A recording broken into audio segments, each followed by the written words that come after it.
بسم اللہ الرحمن الرحیم۔ السلام علیکم۔ آج مورخہ 1 مئی سن 2019 ہے۔ ہم جو کتاب پڑھنے جا رہے ہیں اس کا نام ہے اسلام اور عصر حاضر کی ضروریات۔ تقریر استاد شہید مرتضی مطہری صاحب، ترجمہ مجلس مترجمین، ناشر دارالثقلین، تاریخ اشاعت، صفر 1427 ہجری، سن 2006 مارچ۔ کتاب کے کل صفحات ہیں 351۔ یہ کتاب آپ کی خدمت میں کاشان بصیرت آڈیو بک سیکشن کی جانب سے پیش کی جا رہی ہے۔ مزید کتابوں کی ریکارڈنگ حاصل کرنے کے لیے آپ ہمارے اس نمبر پر رابطہ کر سکتے ہیں 0346 2767 655 یا ہماری ویب سائٹ وزٹ کریں www.kashanebasirat.com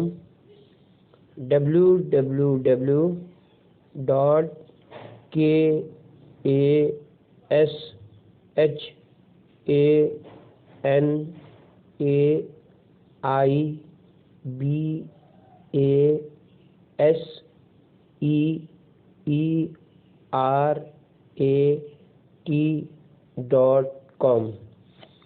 اب ہم کتاب کا پارٹ 1 پڑھیں گے۔ انتصاب بنام صاحب تفسیر المیزان مفکر اسلام علامہ سید محمد حسین طباطبائی صاحب۔ فہرست عرض ناشر، پیج نمبر 15۔ نمبر 1، اسلام اور عصر حاضر کی ضروریات، پیج نمبر 17۔ قانون ضرورت، پیج نمبر 18۔ فرمان رسول، پیج نمبر 20۔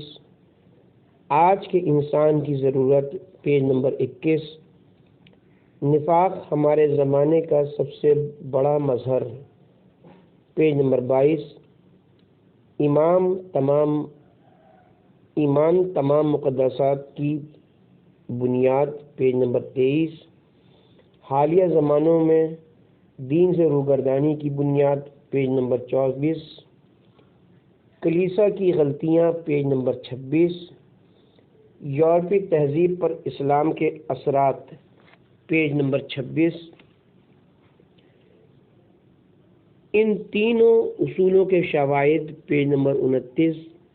نمبر 1، انسانی حیثیت کو اہمیت دینا، پیج نمبر 29۔ نمبر 2، حدود دین میں عقل کا حق، پیج نمبر 29۔ نمبر 3، عمل اور سخت کوشی کا احترام، پیج نمبر 30۔ اقبال کی نظر میں آج کے انسان کی ضروریات، پیج نمبر 32۔ قانون ضرورت کے 3 اراکین، پیج نمبر 34۔ نمبر 2، اسلامی قوانین کا جدید دنیا کی ترقی و تغیر سے موازنہ، پیج نمبر 39۔ معاشرے کی 3 گروہ، پیج نمبر 40۔ تاریخ انسانی کے تحول کا سبب، پیج نمبر 43۔ اصول تغیر پر مبنی منطق، پیج نمبر 44۔ جواب، پیج نمبر 45۔ دوسری منطق انسانی زندگی کا قانون متغیر ہے، پیج نمبر 46۔ جواب، پیج نمبر 48۔ ثبات اخلاق، پیج نمبر 50۔ زمانے کی عصمت کا مسئلہ، پیج نمبر 51۔ ہماری ذمہ داری، پیج نمبر 55۔ اسلام میں عقل کا اصول، پیج نمبر 57۔ اسلام کا زندگی کی شکل کے بجائے اس کی روح پر توجہ دینا، پیج نمبر 59، آقائے شیخ علی زاہد کا واقعہ پیج نمبر 60۔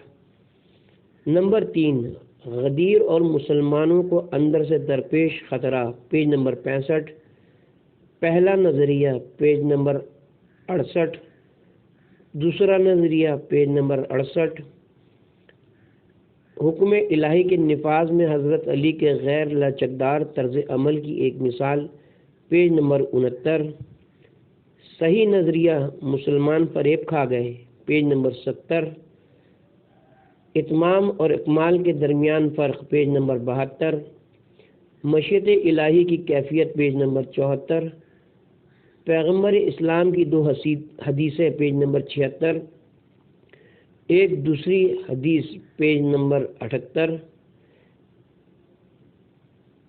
اسلامی معاشرے کو داخلی خطرہ درپیش ہے پیج نمبر 79، امیر المومنین کی مشکلات پیج نمبر 80، حضرت علی کے اکابر اصحاب کا تردد پیج نمبر 82، نتیجہ پیج نمبر 84۔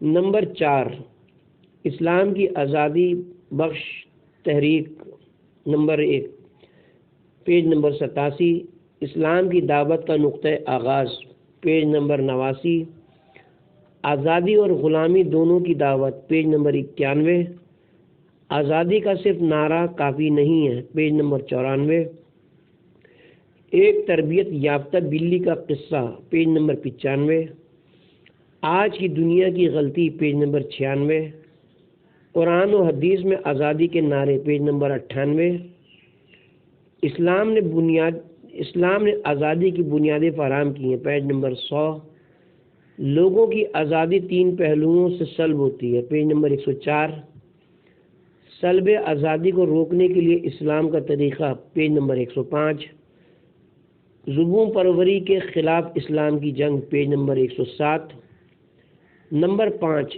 اسلام کی آزادی بخش تحریک نمبر 2 پیج نمبر 111، آزادی کی اہمیت پیج نمبر 111، انسان کے بارے میں ملائکہ کی رائے پیج نمبر 114، کیا علم آزادی مہیا کر سکتا ہے پیج نمبر 116،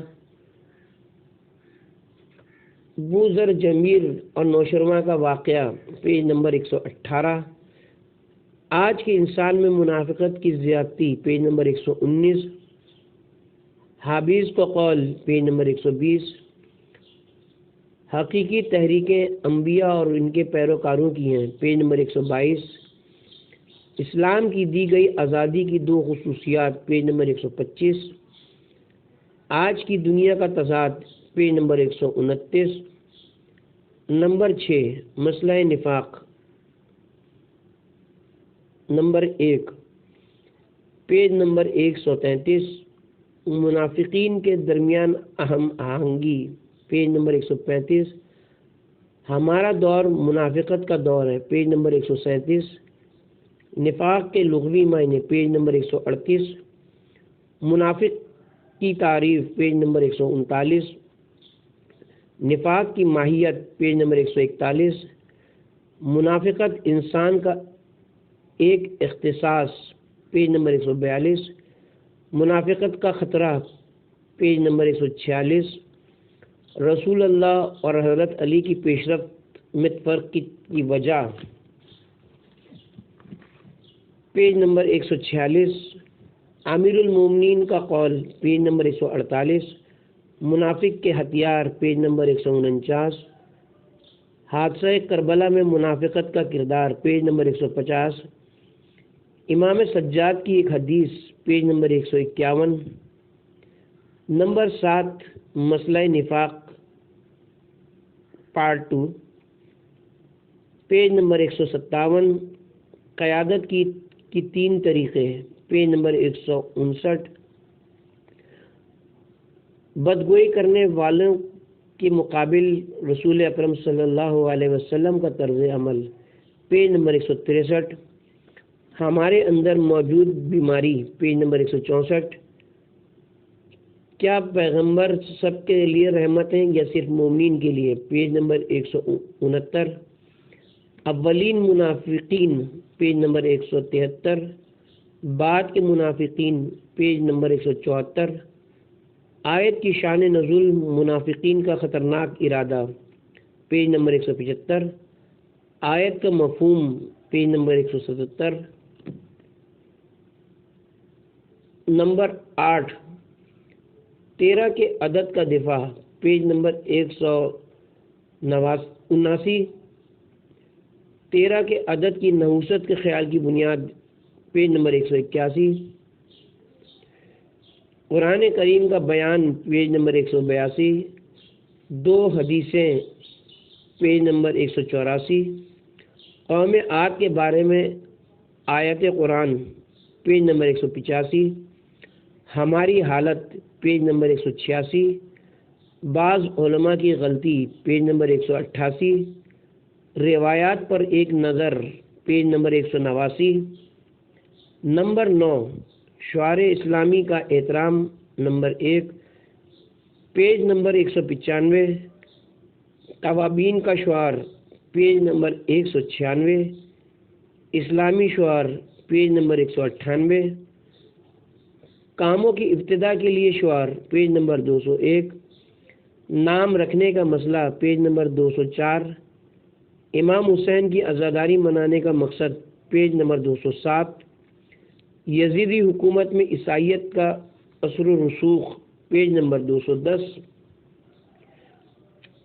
عبداللہ ابن زیاد کا کردار پیج نمبر 212، عمر سعد کی کمینگی پیج نمبر 217، نمبر 10 شعار اسلامی کا احترام نمبر 2 پیج نمبر 221، اصول مات کے لیے ہمارے شعار پیج نمبر 222، 1 منٹ کی خاموشی پیج نمبر 224، احترام مسجد پیج نمبر 226، شعار اذان پیج نمبر 227، اسلام کا کوئی تصویری شعار نہیں پیج نمبر 228، لفظی شعار پیج نمبر 230، اسلام میں عددی شعار بھی نہیں پیج نمبر 231، سلام کا شعار پیج نمبر 233، ہجری تاریخ کا شعار پیج نمبر 235،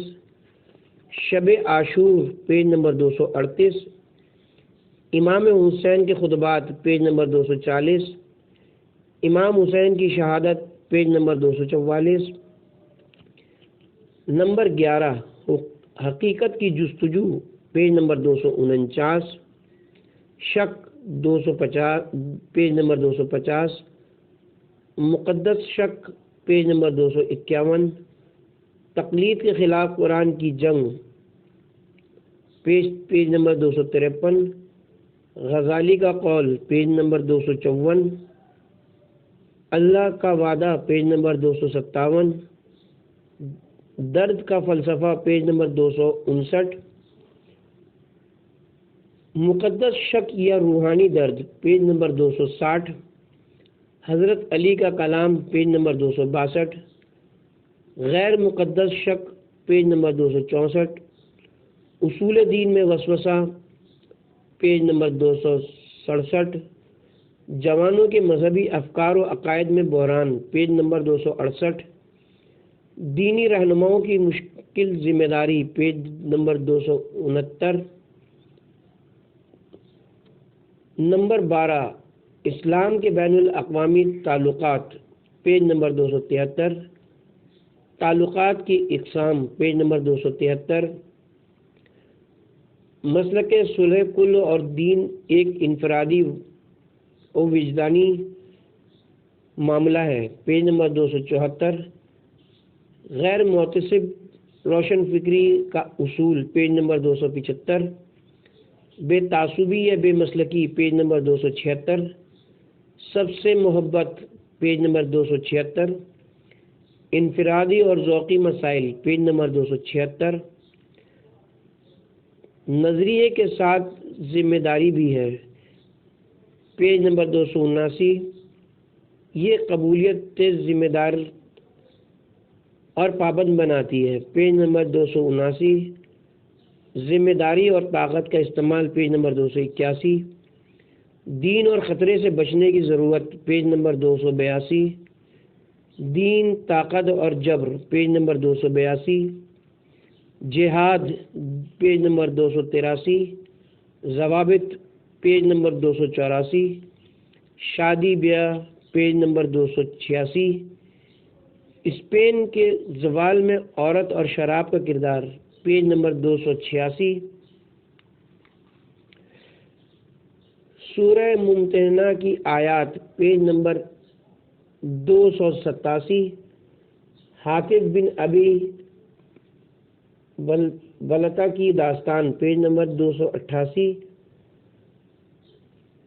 نمبر 13 انسان کی نجات اور آزادی پیج نمبر 291، تعظیم قرآن پیج نمبر 292، آزادی کے 2 اراکین پیج نمبر 295، اسلامی آزادی پیج نمبر 297، آزادی کی 2 اقسام پیج نمبر 297، قرآن و حدیث میں معنوی آزادی پیج نمبر 299، آج کی دنیا کی غلطی پیج نمبر 202، سماجی آزادی پیج نمبر 302، صدر اسلام کے مسلمانوں کا پیغام پیج نمبر 304، سماجی غلامی کی 2 جڑیں پیج نمبر 306، ظالم اور مظلوم کے لیے اسلام کا حکم پیج نمبر 306، حق لینے والی چیز بھی ہے اور دینے والی چیز بھی پیج نمبر 309، نمبر 14 تاریخی تغیرات میں دین کا کردار پیج نمبر 311، انسان کی معاشرتی زندگی میں کمال و ارتقاء پیج نمبر 313، انسانی تہذیب و ثقافت کا نقل و انتقال پیج نمبر 313، انسان کی اجتماعی زندگی میں تنازع پیج نمبر 315، قرآن کی نظر میں انسان کا مستقبل پیج نمبر 317، تضاد اور جنگوں کی ماہیت پیج نمبر 319، حق و باطل کی جنگ پیج نمبر 321، بعض لکھنے والوں کی غلطی پیج نمبر 322، قرآن کی نظر میں جنگوں کا سبب پیج نمبر 223، علی الوردی کا قول پیج نمبر 325، تاریخی مثالیں پیج نمبر 327، نمبر 15 اسلامک تاریخ کے تغیرات میں واقع کربلا کا کردار پیج نمبر 331، تاریخ اسلام میں ایک شخص کا داخل ہونا پیج نمبر 333، رسول اور امام کا فریضہ پیج نمبر 334، فکری اور انقلابی تحریکوں میں نفاق کا خطرہ پیج نمبر 335، بعد از رسول منافقانہ تحریک کی جانب قرآن کا اشارہ پیج نمبر 336، بنی امیہ حضرت علی کی نظر میں پیج نمبر 339، اسلام کی تباہی کے لیے ان کے اقدامات پیج نمبر 341، امام حسین کی تحریک تاریخ اسلام کا ایک اہم موڑ پیج نمبر 345، اسلام اور اسلامی خلافت میں جدائی پیج نمبر 347، نویں محرم کی اثر کے واقعات پیج نمبر 348۔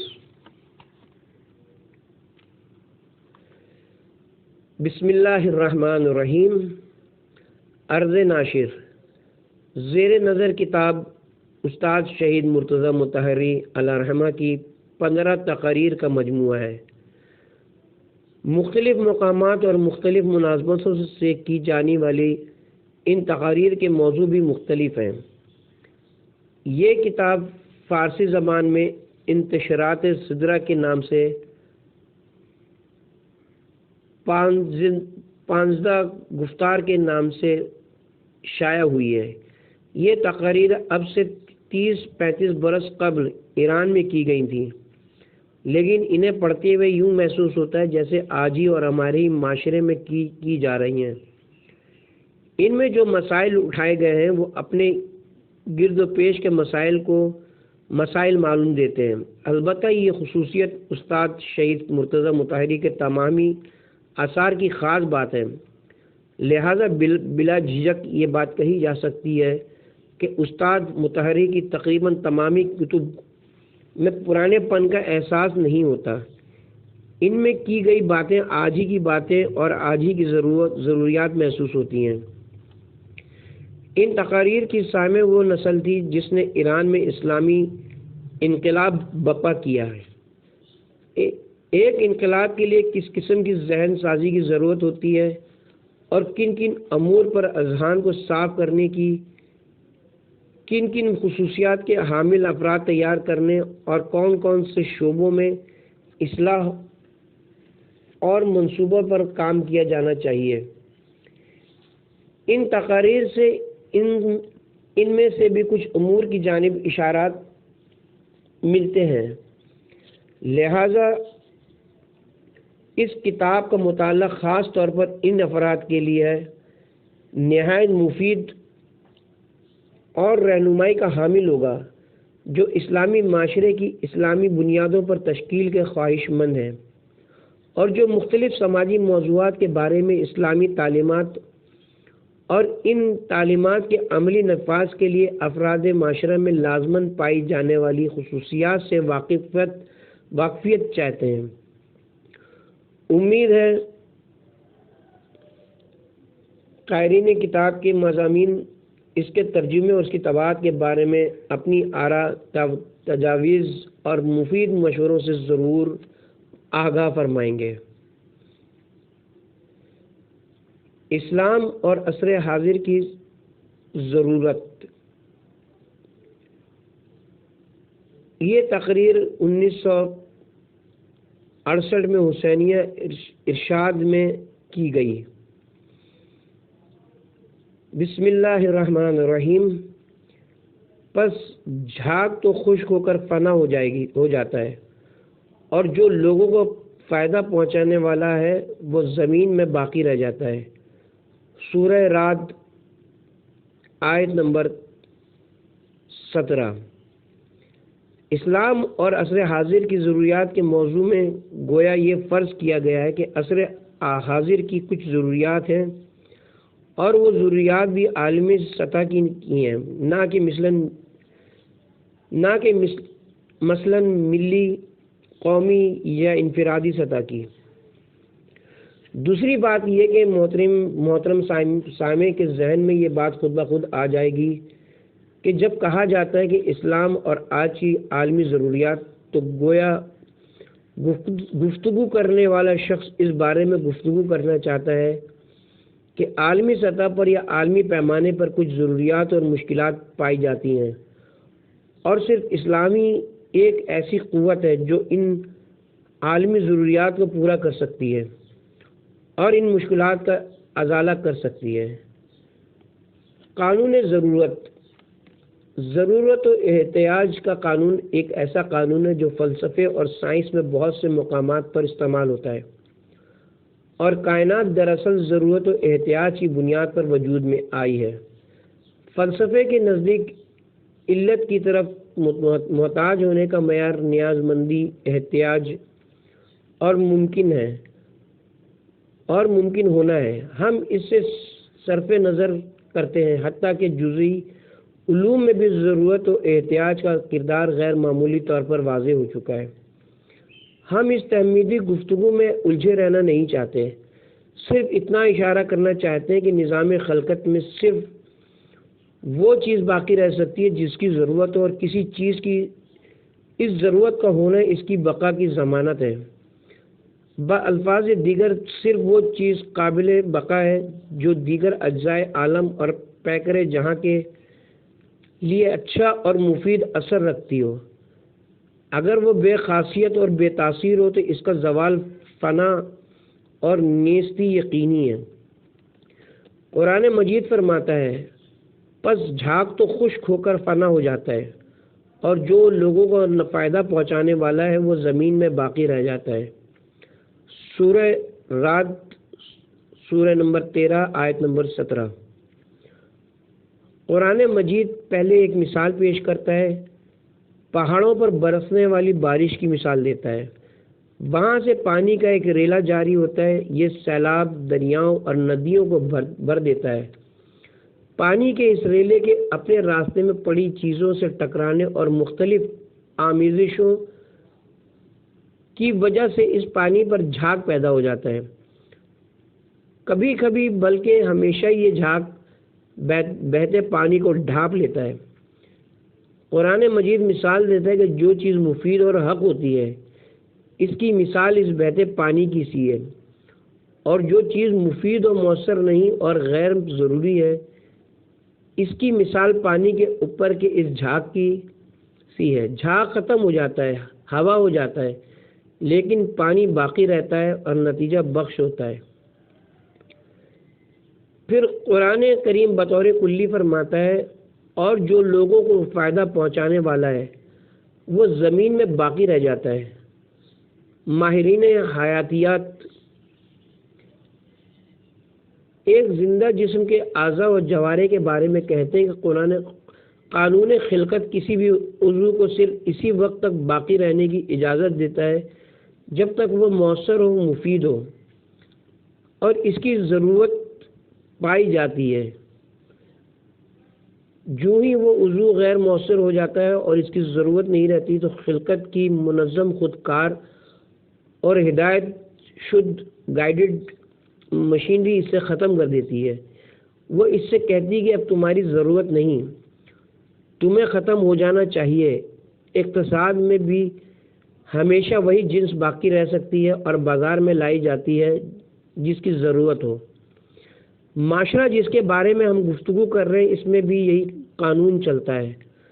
ہر وہ چیز جس کی معاشرے کو ضرورت ہو اور جو معاشرے کے لیے مفید ہو اور معاشرے کو خیر اور کمال کی طرف لے جائے وہ نظام خلقت میں باقی اور انسانی معاشرے میں محفوظ رہتی ہے، اور اگر اس چیز کی ضرورت نہ ہو تو اسے زبردستی، زور اور جبر سے باقی نہیں رکھا جا سکتا۔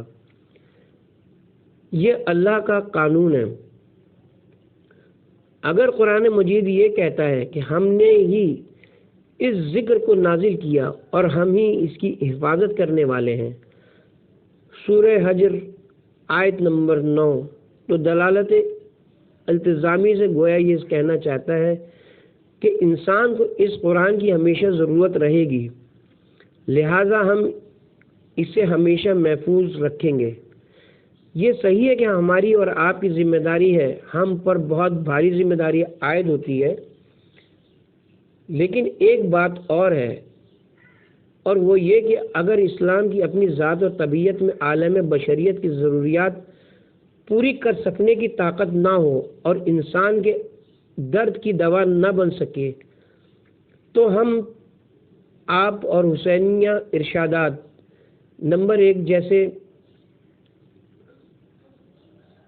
آپ اور حسینیہ ارشاد تہران کا وہ مرکز جس میں یہ خطاب کیا گیا، لیکن جیسے ہزاروں مراکز بھی زبردستی اس کی حفاظت کرنا چاہیں تو ایسا ممکن نہیں۔ زبردستی اور جبر کو دوام نہیں، لیکن اگر اسلام میں قدرت و طاقت پائی جاتی ہو تو وہ باقی رہے گا۔ ہماری ذمہ داری فقط یہ کہ ہم انسان کے اندر یہ احساس ضرورت پیدا کریں اور یہ چیز جس کی انسان کو ضرورت ہے اسے اس کے محتاج انسان کے سامنے پیش کریں۔ حسینیہ ارشاد جیسے مراکز کا کردار یہ ہے کہ انسان میں یہ احساس ضرورت پیدا کریں، اسے آگاہ کریں، اسے متوجہ کریں کہ اسے اسلام کی ضرورت ہے۔ اس کے بعد اسلام کو صاف ستھری اور خالص صورت میں اس کے سامنے پیش کریں، بس یہی کافی ہے۔ اس کے بعد اسلام ہم سے نہیں کہے گا کہ ہم اس کی حفاظت کریں، وہ اپنی جگہ خود بنا لے گا۔ فرمان رسول اکرم صلی اللہ علیہ وسلم کی ایک حدیث ہے، اس حدیث کو فقہا نے بھی معتبر قرار دیا ہے۔ شیخ انصاری علیہ رحمہ کہتے ہیں کہ اگر یہ حدیث مرسل ہے، لیکن کیونکہ قدیم زمانے سے فقہا اسے سند قرار دے رہے ہیں، علماء کے اس پر عمل کی وجہ سے اس کے نقص کا ازالہ ہو گیا ہے، اس لیے ہماری فقہ کی معتبر حدیث میں سے ہے، پیغمبر اسلام صلی اللہ علیہ وسلم نے فرمایا، اسلام بلند ہوتا ہے اور کوئی چیز اس پر برتری حاصل نہیں کرتی۔ رسول اکرم صلی اللہ علیہ وسلم کے اس جملے کو مختلف زاویوں سے دیکھا گیا ہے۔ فقہا نے اپنے حساب سے اس جملے کو اصطلاحاً انشاء قرار دیا اور اس سے تکلیفی اور وضعی حکم اصول فقہ کی اصطلاح ہے کے لیے استفادہ کیا ہے۔ ہم اس مسئلے پر بحث نہیں کریں گے کیونکہ اس طرح ہمارا اپنا موضوع رہ جائے گا۔ متکلمین نے اسے علم کلام کے زاویے سے دیکھا ہے۔ ان کا کہنا ہے کہ اس جملے کے معنی یہ ہیں کہ اسلام کی حجت تمام حجتوں پر غالب ہے۔ اس حدیث کا ایک اور پہلو بھی ہے، ہم اسے اسی نظر سے دیکھتے ہیں اور اسی کو ترجیح دیتے ہیں، اور وہ یہ کہ اسلام میدان عمل میں، میدان ضرورت و احتیاج میں، تنازع بقا میں، اس سے پتہ چلتا ہے کہ قانون تنازع بقا صرف انسانوں اور حیوانوں میں نہیں بلکہ مذاہب، مسالک، ادیان، عقائد اور افکار میں بھی موجود ہے، کہ میدان میں برتر ہے اور کوئی چیز اس پر برتری نہیں رکھتی۔ رسول اللہ صلی اللہ علیہ وسلم یہ فرمانا چاہتے ہیں کہ جو زمانہ گزرتا ہے یہ بات واضح ہوتی چلی جاتی ہے کہ دنیا کی ضروریات کیا ہیں، اور اسلام ان عالمی انسانی ضروریات کو بہتر انداز میں پورا کرتا ہے۔ فی الحال ہم اس بحث کو بھی چھوڑتے ہیں۔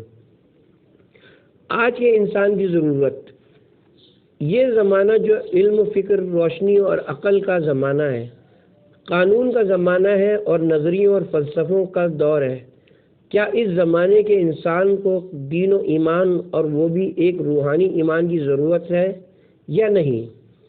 یہ خود بحث کا ایک موضوع ہے۔ ایک ایمان صحیح آج کے انسان کی واضح ترین ضرورت ہے۔ 19ویں صدی نے یہ خیال کر کے غلطی کی کہ سائنس، عقل، صنعت، فن اور ٹیکنالوجی دین و ایمان کی جگہ لے سکتے ہیں۔ اس نے یہ تصور کر کے غلطی کی تھی کہ انسانی ذہن کے بنائے ہوئے نظریاتی نظام انسان کی ہدایت و رہنمائی کر سکتے ہیں۔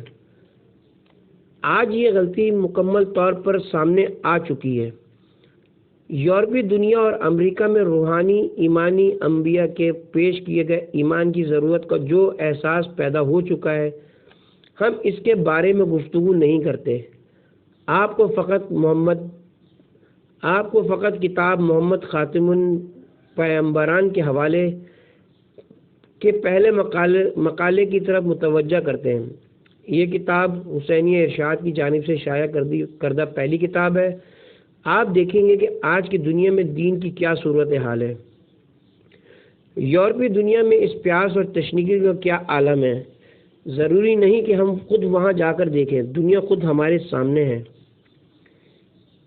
نفاق ہمارے زمانے کا سب سے بڑا مظہر، ہمارے زمانے کا سب سے نمایاں امتیاز، ہمارے زمانے کے معاشرتی مظاہر میں سے نمایاں ترین مظہر، اور ہمارے زمانے کی سب سے بڑی صنعت کیا ہے؟ ہمارے زمانے کا سب سے بڑا مظہر نفاق ہے۔ نفاق یعنی کہ انسان کے دل میں کچھ ہو اور زبان پر کچھ اور، یعنی دل اور زبان کے مابین فاصلہ۔ ہم ہمیشہ طبقاتی فاصلے کی بات کرتے ہیں، فلاں کیوں ارب پتی ہو اور فلاں کیوں خاک نشین۔ گو کہ یہ غلط ہے، لیکن اس طبقاتی فاصلے سے زیادہ فاصلہ دل اور زبان کے مابین یہ فاصلہ ہے جو آج کے انسان میں نمایاں نظر آتا ہے۔ یہ ظاہر اور باطن کے مابین فاصلہ ہے، یہ دعوے اور عمل کے مابین فاصلہ ہے، یہ گفتار اور کردار کے مابین فاصلہ ہے۔ کس عصر اور کس زمانے میں اس قدر مقدس انسانی مفاہیم استعمال کیے گئے ہیں؟ کس عصر اور کس زمانے میں اخلاق، صلح، امن، آزادی، مساوات، اخوت، برابری، انسانیت اور حقوق انسانی کا اس قدر دم بھرا گیا ہے، اور ہمارے زمانے جتنا کس زمانے میں ان مفاہیم کو کھلونا بنایا گیا ہے۔ اور ان سے کھیلا گیا ہے۔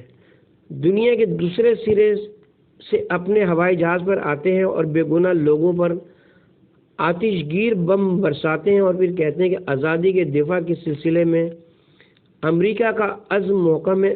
اس دوسرے بلاک کو بھی آپ نے چیکو سلواکیہ میں دیکھا ہے۔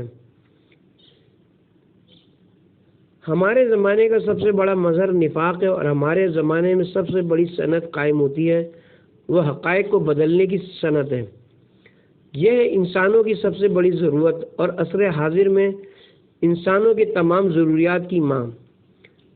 انسان کو لاحق تمام مشکلات بیرونی دنیا کی جانب سے نہیں ہیں، بلکہ بیشتر اس کی اپنی جانب سے ہیں۔ بعض امور انسانی طبیعت سے نچلی سطح کے ہیں، یعنی ان پر اس کی طبیعت حکومت کرتی ہے، اور وہ انسانی طبیعت کے ہاتھ میں اوزار یعنی ٹول کی حیثیت رکھتے ہیں، اور اوزار کے سوا کچھ نہیں ہے۔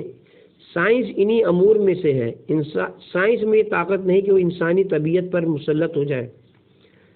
سائنس جس درجے